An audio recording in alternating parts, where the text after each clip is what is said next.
All rise. Sports Court is in session. Welcome to another edition of Sports Court. This week we're talking college hoops, and we're arguing the case who should be the next Michigan basketball player to have their jersey retired. There's a lot of players, including women's legend Naz Hillman. She belongs on this list too.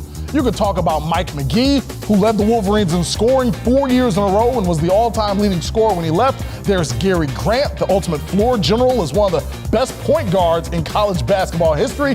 I gotta go with somebody that everybody who's a Michigan basketball fan knows. His name is honored by the program. His number is honored, but not retired. That's Glenn Rice. He is the reason Michigan won their most recent national championship back in 1989. Rice was phenomenal during that stretch, but during the whole season, he's the best all-around scorer that the University of Michigan has ever seen. And yes, I know his jersey is honored, but it is not retired.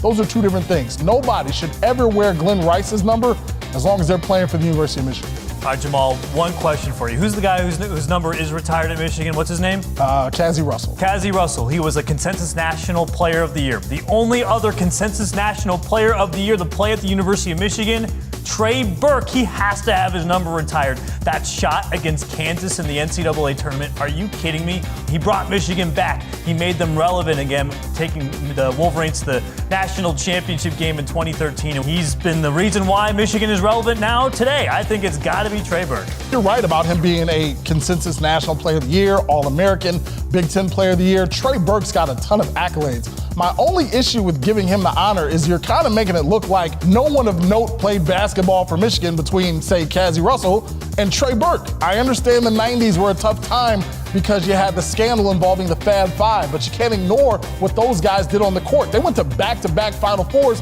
including a national championship game. I mean, Chris Webber, Jalen Rose, Juwan Howard, any of those guys can be up there if you want to turn your back to the scandal. A lot of fans won't do that. I get that. So my only issue, Mark, is if you jump straight to Trey Burke, you're basically saying, we don't really want to honor anyone between, the late 70s and 2013.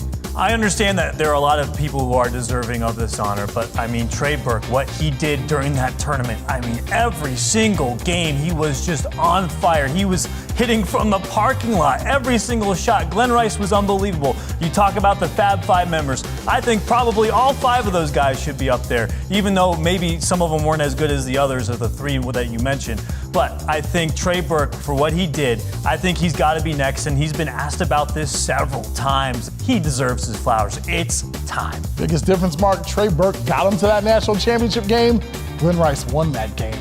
What's your verdict? Go to Facebook and comment, and next week we'll highlight our favorites. Last week we looked where Patrick Mahomes ranked among the all-time greats, and people were hesitant, like Chuck.